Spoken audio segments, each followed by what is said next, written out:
I'm George, and I'm here today to talk to you about a project that I had the idea of. I'm right now in the process of taking some products that our company builds and convert them over for my house for a solar inverter. And this solar inverter is actually quite different from what is on the market today. For one, it is much more versatile. It's universal. It can be used all over the world, in Europe. And more importantly, it combines several functions that you have to buy separate blocks today. Now, my solar panels, some are 24, some are 48 volts. And in the past, you had to buy different inverters for different types of solar panels. Now, the inverter that I have built right now, and I'm going to show you shortly, has actually the capability to adapt to different panels. So if you get a good deal on a panel today, you can install it. If you upgrade later, you don't have to throw your solar inverter out. You can use your existing inverter and just reprogram it either with a dip switch or a computer or even your iPhone. And when you look at the cost, you will notice that by using this technology, you can actually significantly reduce the cost and the total output power. And I will go into details here later. So the long and short is that I think there's a market need for this type of product to really bring the cost of solar energy down. Now, this is not what you often see, cheat the power company out of something, save thousands on a solar panel. You will have significant savings because you can use panels. Oftentimes, government agencies sell panels when they're a certain age. They still have several years to live, and you could very inexpensively pick those up, use them for a few more years, and then replace them. So there are savings to be made, but none of that spectacular stuff that you see in your junk emails. But rather, this is a commercial. We're going to have to go through UL certifications, so it's all properly certified so you can safely install it in your home.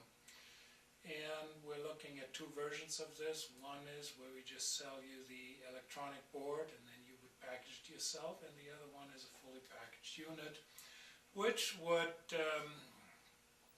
save you still $2,000–$3,000 over the price that if you bought these products separately on the commercial market today.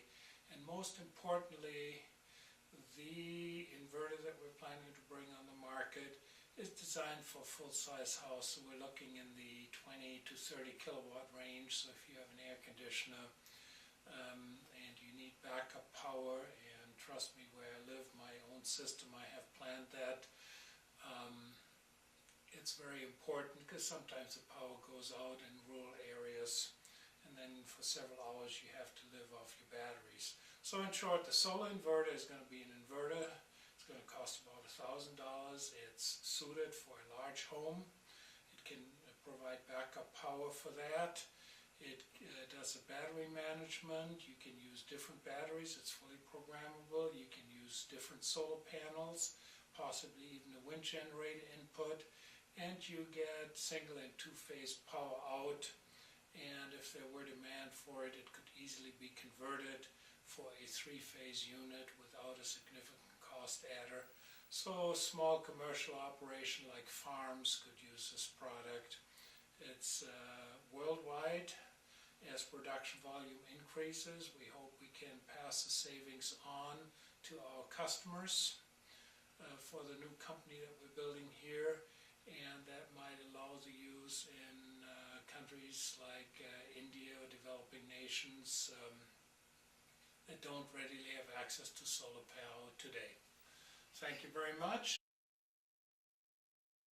Let us now look at a complete inverter system. This is a fairly complex system shown here, which consists of a solar panel, a wind generator, and a battery storage system. If we were to take standard off-the-shelf components, like for the solar panel, we would have to buy the solar panel, a battery, charger management system, and then also an inverter to convert the solar power either as a grid tie, that is if you want to sell your power back to the power company, but if you add a storage battery, most likely you would want to be able at night when there's no solar power to generate your own AC, or when the utility power fails as a backup power supply. And then we have the wind generator. The inverters that I used here, a grid tie inverter generally allows you to operate in parallel with the power line and then take excess power to dump it into the power line and sell it back to the utility company. Whereas if you're in a remote location that has no utility power, then you have a standalone inverter, and then that just generates the power for you. Now we see here, like the solar panel and the windmill, they all show optional inverters, and that is some inverters can generate three-phase power, two-phase power. Others, they're single-phase inverter, and if you needed two phases or three phases, you would have to hook up two or three of those inverters in parallel to do that. And sometimes these inverters, especially with a storage battery, are used in instances where a customer needs three-phase power, but the cost to obtain that from the utility company is very high. As a matter of fact, I've worked in companies where we had to do that, where there was only two-phase power available, and then we used a similar arrangement for our three-phase power needs. So if we look at all the components, like the solar panel, it has a battery charger associated with it and an inverter, and we have some prices listed here, and there are wide price ranges. If you look on the web, we're looking at good commercial quality product. They typically run from a few hundred to several $1,000s. So we used a sort of average price here of about $1,500 in the 7.5 to 10 kilowatt range. And why this range? A typical household that is not specifically designed for solar has a power consumption of around 10 to 15 kilowatts. And we decided that this is a good power range, or maybe even slightly higher, to have uncompromised capability so that users of solar power don't have to compromise in their lifestyle, and that is the ultimate goal if you want to proliferate solar power. So this is a complete system, and you could spend anywhere from $2,000, and I doubt you'd find all the components you need, up to about $12,000, and that does not include the solar panel, wind generator, storage battery itself. In the simplest case, a solar system will only consist of a solar panel and an inverter, one or more inverters depending on what kind of output power you need. But if you wanted to sell power back to your power company, a single inverter. So the cost of this system is roughly $1,500 on average, maybe up to $3,000 if you need multiple second inverter in parallel. In a more complex system, which can be used as power backup and standalone system, we now have the solar panel and a battery backup system. So now we have to add another battery charger and an inverter from the battery to your grid. Why can't we use the same inverter? Typically these inverters are set for certain voltages, and you cannot just hook up the battery in parallel with a solar panel. That would lead to some conflict. And so the storage battery typically requires its own separate inverter. Now there are some of the more costly inverters out on the market who combine some of these functions, but if they do, it's typically for a very specific solar panel voltage and a very specific battery voltage. So if you ever wanted to add battery capacity, that would limit you. Let's say you had a 20 volt battery and you wanted to add some more cells, and that was 8 cells, then by adding 4 more cells you could go to 36 volts. And with but typically the inverters that you have in the battery management systems, they are set for specific voltages. So if you want to increase your battery capacity, you have to double it, so you can put it all in parallel, and then it may or may not work. So you can see what's really needed is some flexibility. So as your budget allows, you add some more storage battery and put it in series. So if you had a battery charger that could be programmed for different voltages and an inverter system, then that would definitely save you some cost. And that is one of the things that we're looking here at doing with our system. So if we look at the total cost here, we see that can range anywhere from $4,500 to $7,500. So just adding a solar panel and a battery, we have significantly increased the cost of our unit. We have a very similar situation if we had wind power. As we can see here in this picture, the wind power looks just like the battery, and once again we need an inverter because every wind generator, and especially the smaller ones, the output voltage varies with load, so you need special inverters that can handle that. And the cost here is again anywhere $1,500 to $3,000. And then we can add a battery again to the wind system, very similar to what we've seen in the solar system. And once again, we have a very similar pricing structure once we add the battery to what a solar panel would cost. And the last system that I'm showing here is a battery system only. In this case, we have the lines going into a battery charger that keeps the battery charged, and then if the power fails, there's a transfer switch, which isn't shown here, and then the battery inverter takes over and keeps powering your house. Many rural farms have an arrangement like that. We're putting it in our house because we have frequent power failures. So that is a true backup system. Very few people would run a backup system without adding some solar, so that once you make the investment in your battery structure, you might as well get some free solar energy and capitalize on your investment. And lastly, here we have a picture of our new inverter that this project is all about.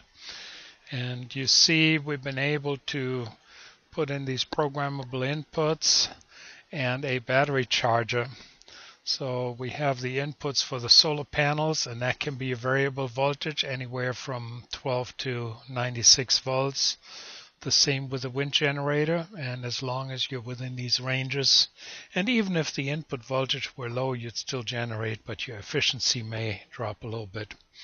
So we can also take the battery input, and then also there would be a battery charger incorporated into the solar inverter, which could take power from the lines or from any of the auxiliary inputs like the solar panel or the wind generator to keep your battery fully charged. And these charging curves are programmable. There's typically 3 or 4 parameters, like the maximum voltage, the maximum charge current, the top-off currents. And once you know these parameters for a given battery, and once you program those in, then the charger should work with any battery pack that you have. I was mentioning earlier, let's say you had 24 volts battery and you had 12 batteries, so that would make it a 2-volt battery nominally. And you wanted to add more batteries for more capacity, you could now add in any increment, 1, 2, 3, 4. So you add 4 more batteries and you're running at 30 volts, and all you would have to do is reprogram your battery management system for the 30 volt parameters. So you no longer have to buy a large chunk of batteries, but you can add them as you go. And then the output of this inverter is 1-phase, 2-phase, or 3-phase, and you can hook it up directly to the line, and all you have to tell it, whether it's a 50, 60 volt line, if you have a standalone system, and if it's a grid tie system, then the system is smart enough to automatically figure that out. But you should program it anyways, because when your line power fails as a backup system, then when you reconnect your transfer switch, you want to make sure that you're all set to go.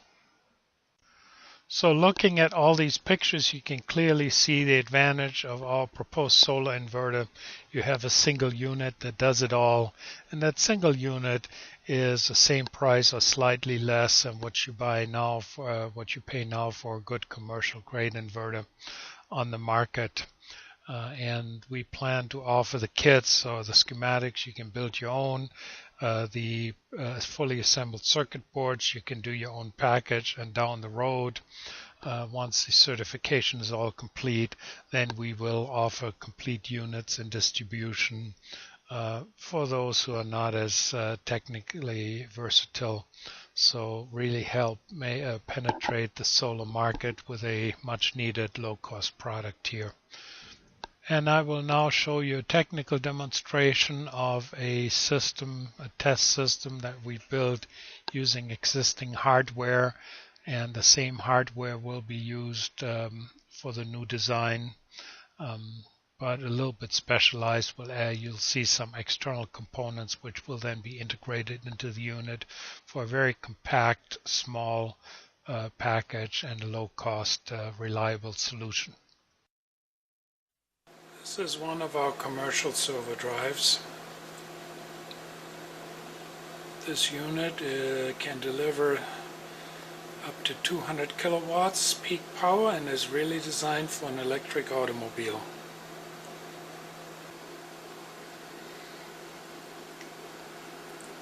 We have modified the unit here for a demonstration.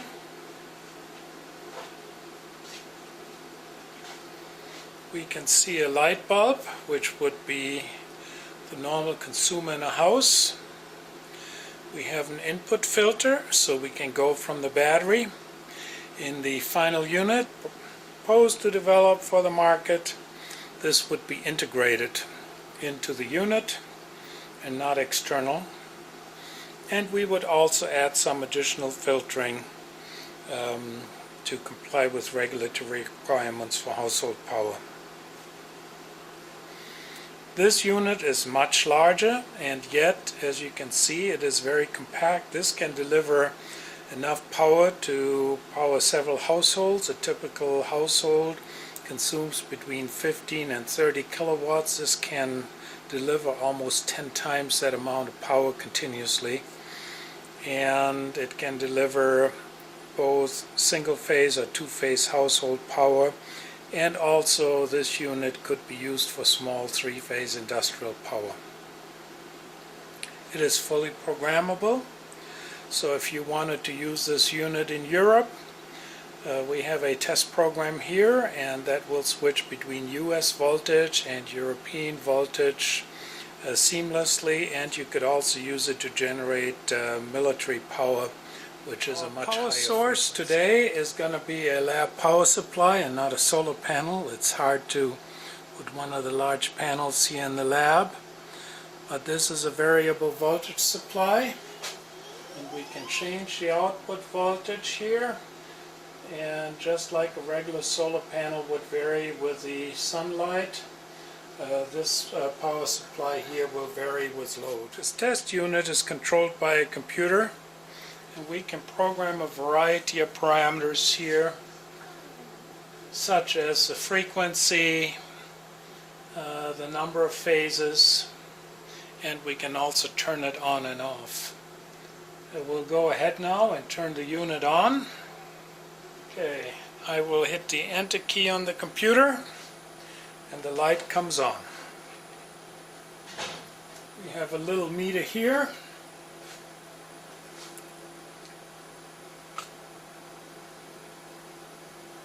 Which shows us that the line voltage here, what's called line voltage, is at 120 volts, just like it would be in a regular household circuit. The light shines bright. You can also see the internal regulation As I go and change the voltage here, as a solar panel would do, as the amount of sun changes, like from a cloud to a bright sunshine, you will notice that the line is regulated and the light will always stay at maximum brightness. We mentioned earlier, this circuit converts a DC or constant voltage into an AC household voltage. And we've hooked up this little measuring instrument here. And if we go on the screen, we can clearly tell now that this is a AC voltage, well-regulated AC voltage of 60 Hertz. And this is what you would see in a household circuit, a high quality waveform compared to many inverters out on the market. And in the final product we will further improve upon that. We can go ahead and change the frequency of this waveform quite easily. We have now created a 50 Hertz waveform, which we would use in Europe. And we have now created a 400 Hertz waveform, which would be used in a military application. So we envision that this product can be either controlled or set with switches for the various applications to make it very user-friendly. And also, as I mentioned in my earlier presentation, we're looking at an iPhone wireless interface, so and a little application to go along with it, so you can set up your whole house. And one last item we want to show. This is truly a worldwide universal unit. This would be a typical US line voltage, but we could easily program this unit to be like a 95 volts and 50 Hertz unit that you might use in India. And this would look something like this. So we now have the 95 volt line voltage, and above here we see that we're back to the 50 Hertz waveform. So this unit can be used worldwide. It can be used for those who develop products worldwide as a simple lab unit, or most importantly, it can be used in any household around the world as a low-cost unit to make solar power available for your home. And also charge battery, do the conversion from both solar panels to battery, and also do a direct grid tie. So there's a circuit on here which would synchronize onto the power lines. Okay, one final item we want to show. We got the system set up at its nominal voltage, 120 volts. This is a 25 watt light bulb. We can see on the readout of this power supply, which represents our solar panel, that we are outputting 30 volts, and the current draw on average is about 0.875 amps for a total wattage out of the solar panel, or supply of 26.25 watts. And this is a 25 watt light bulb, and we have it fully loaded at 25 watts. That's how the system is set up. So the overall conversion efficiency is 95.2%, and we can further improve upon that. So we're looking at running the inverter between 96.5, 97.5 total conversion efficiency for maximum utilization of the solar panels to get the most power for your money, and also to minimize any waste heat generated. So that is something you don't have to dissipate or worry about getting rid of the extra heat. Is, with your help, to bring this to market at an affordable price, so that we hopefully see a much larger penetration of solar power into the residential market.